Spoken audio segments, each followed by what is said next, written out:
Hello, my name is Robin Mullin, and I'm the president of the Inside Edge Foundation for Education. And it's a pure delight to announce that we are sponsoring a beautiful new series by Diana Wentworth, who will be sharing her amazing tips and practices and inspirations around creating more magic in your life. This is the third part of our six-part series on Expect Magic. The theme today is creativity, capturing inspiration.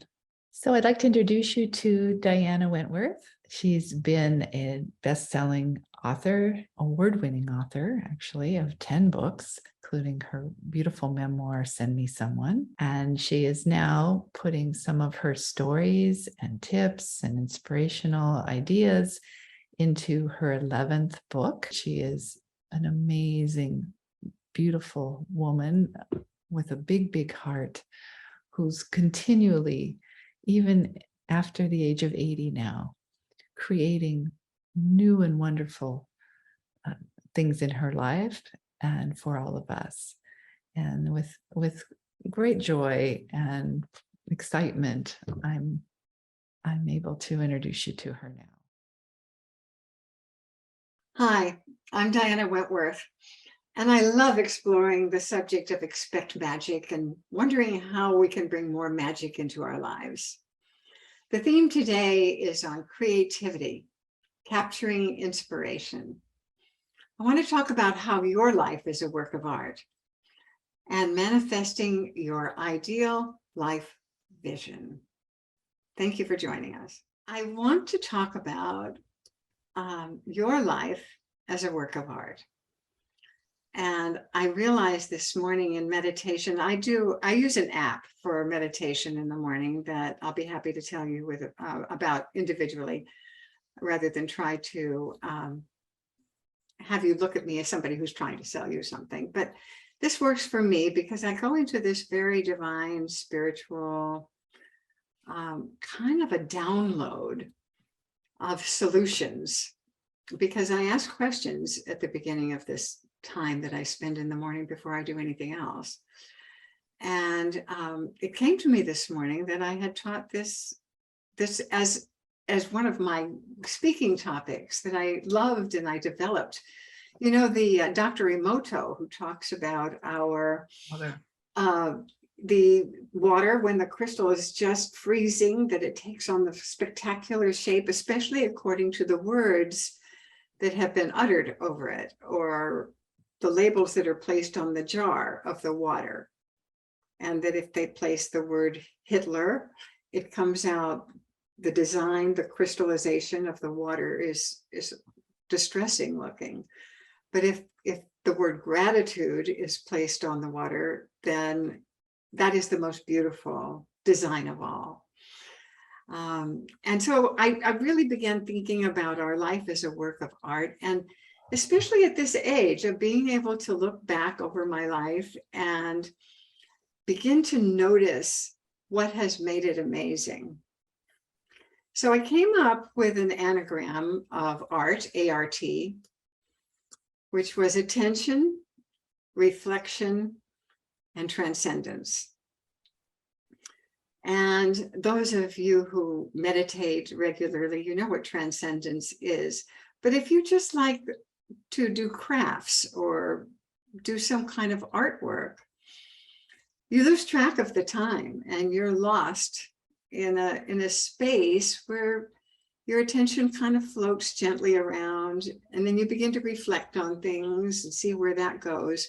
And then you go into this silent space that is just the most, I think it's the most healing space of all, of transcending into silence.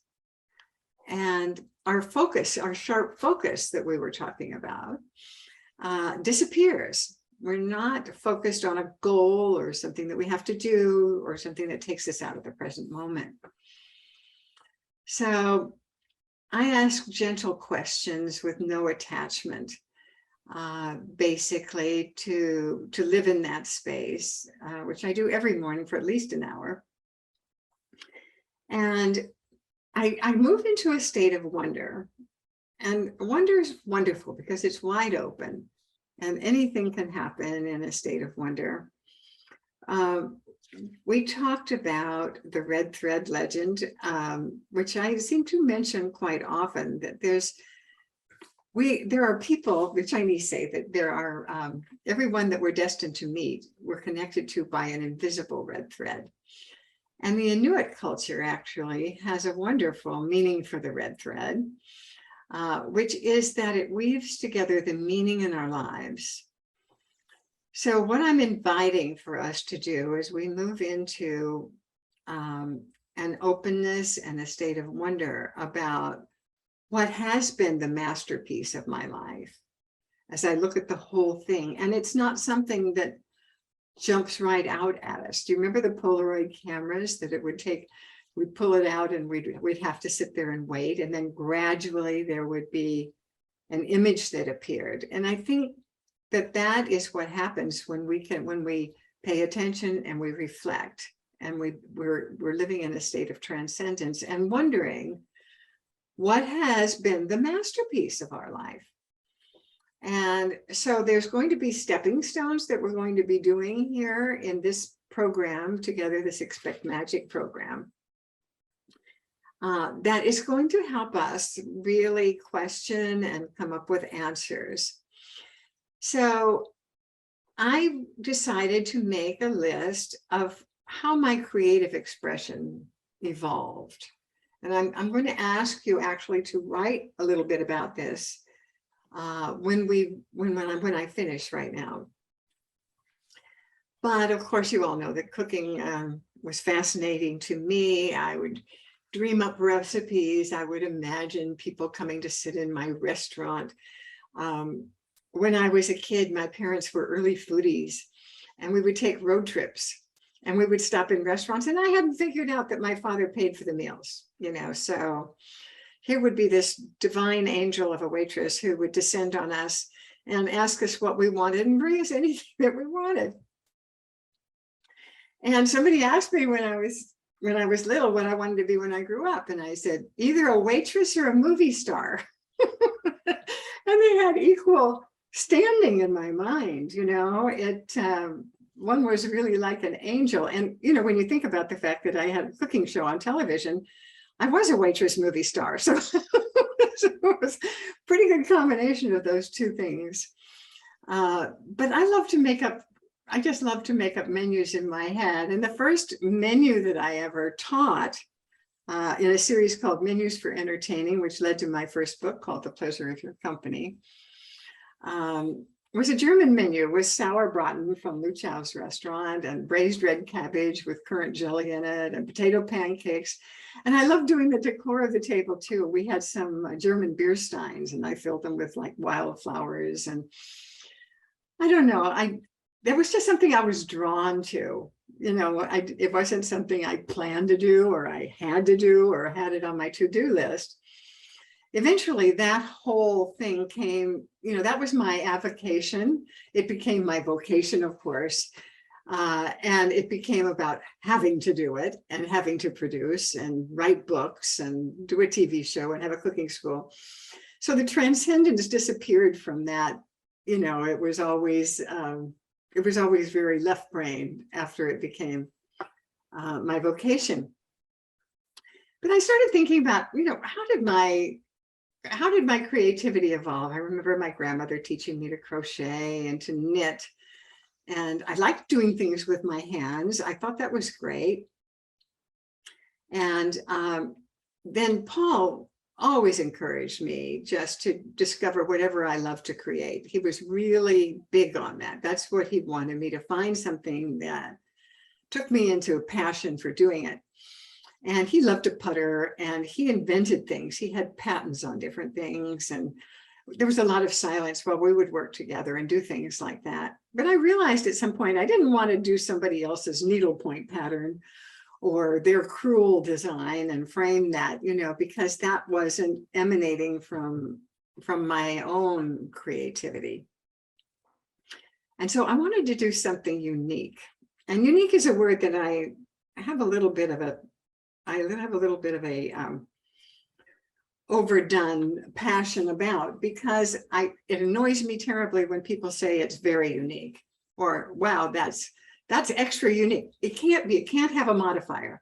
Something is either unique or it's not unique.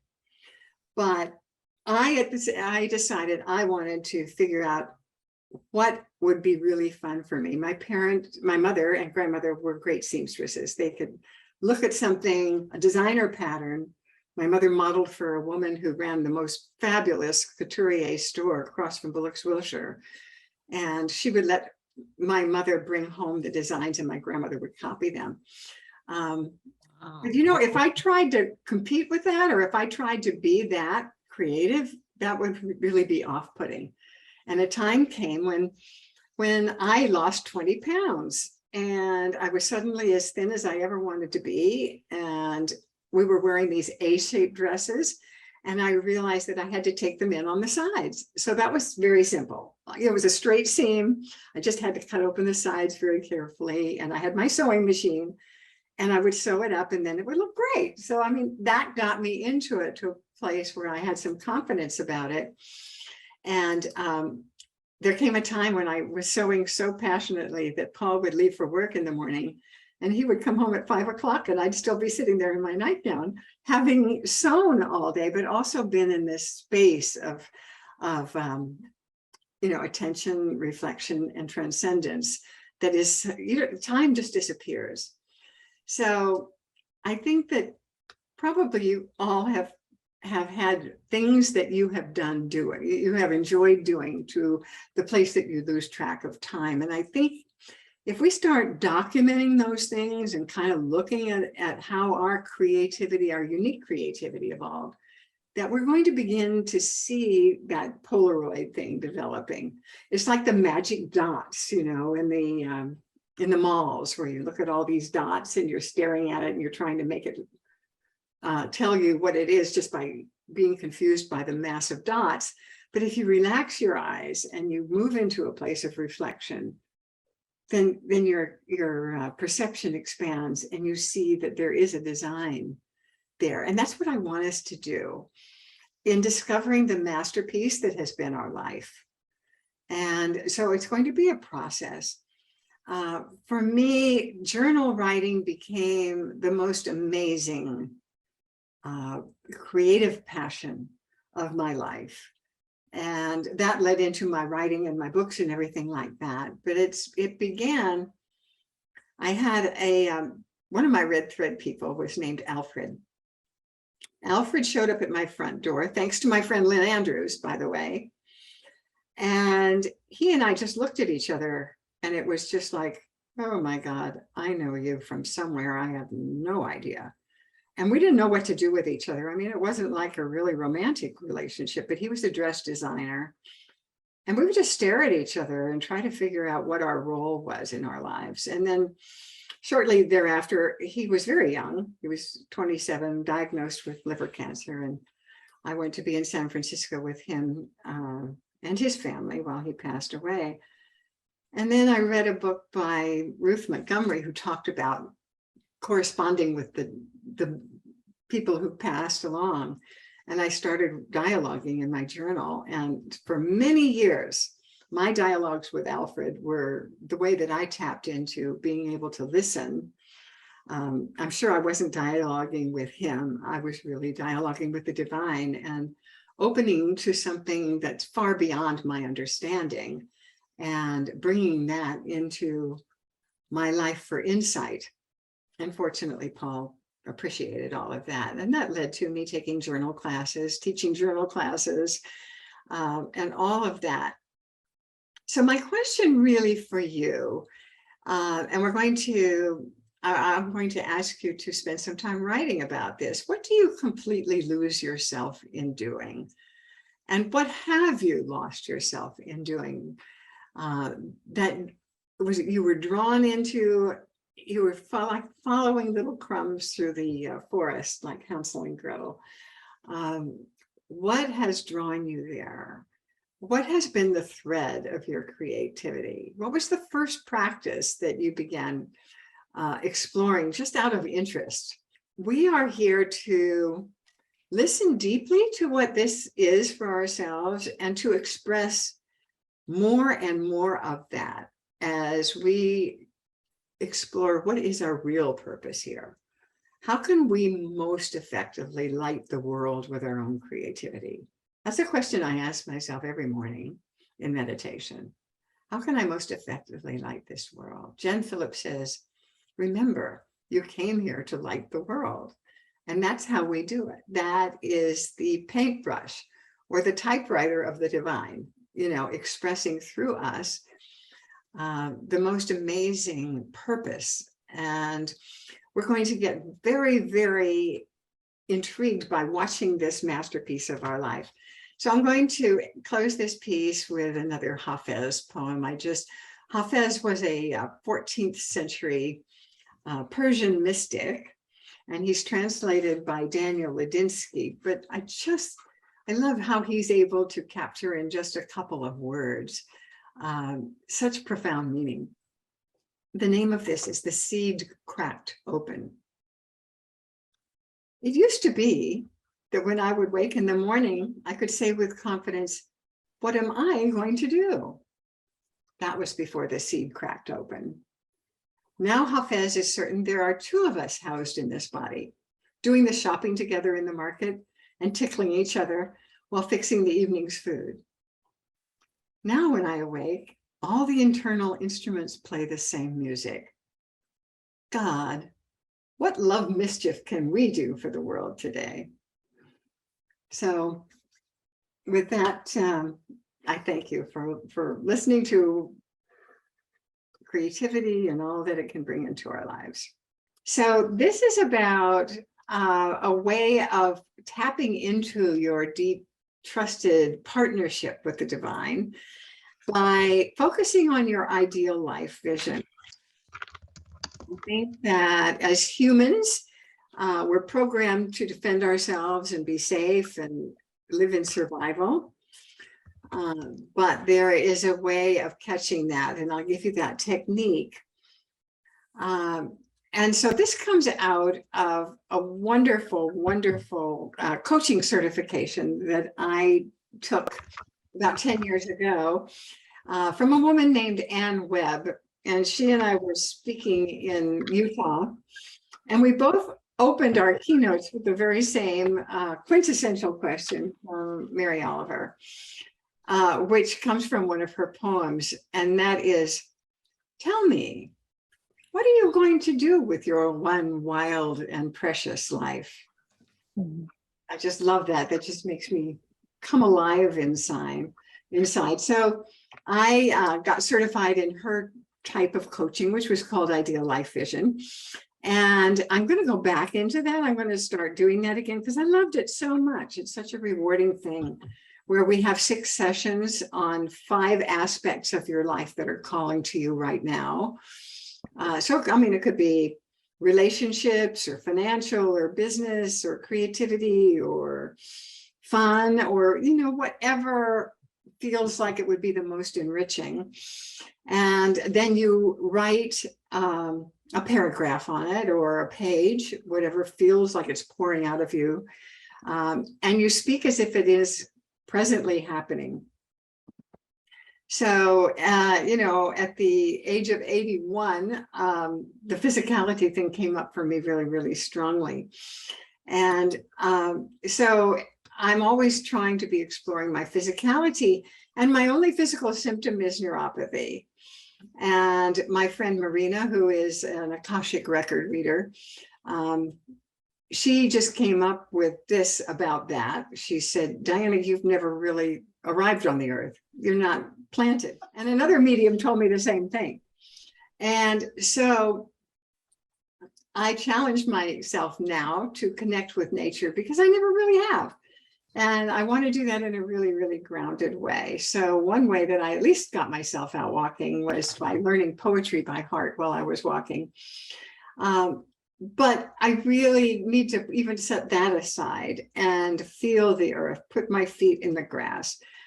There's a beautiful tree that Ted used to make me go walking every morning. So that was really good for me. But there was a tree that just called out to me and had a very smooth place that I could put my hand.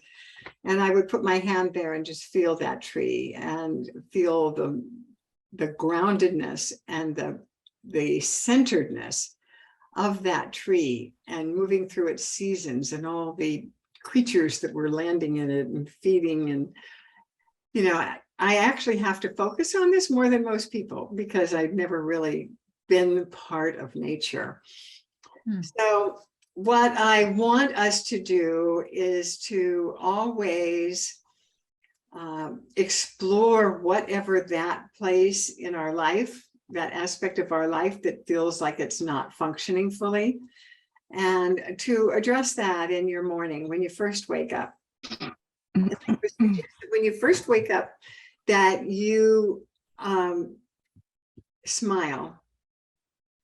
That gives your body the signal that endorphins are beginning to circulate around. And then we catch that scanning that goes on, like, what's wrong? What's wrong? What do I have to do? And we catch that within 17 seconds, they say, with a lot of research, and replace that with a very heart-opening, body-opening question, like, hey, how can we have fun together today? You know, speaking to the body, or anything that just kind of sparks you into feeling lighter. And so this is just a very wonderful practice that I'd like you to consider as you move into your week. This is going to be your homework to maybe decide what aspect of your life that is calling to you to be more developed and have a more balanced life. And begin to write a paragraph or a page about what your ideal life feels like when that is all in place. You're focusing on solutions. Human beings focus on problems, but we're scanning for solutions. We're saying, what would bring me alive? How can I lose myself in creativity?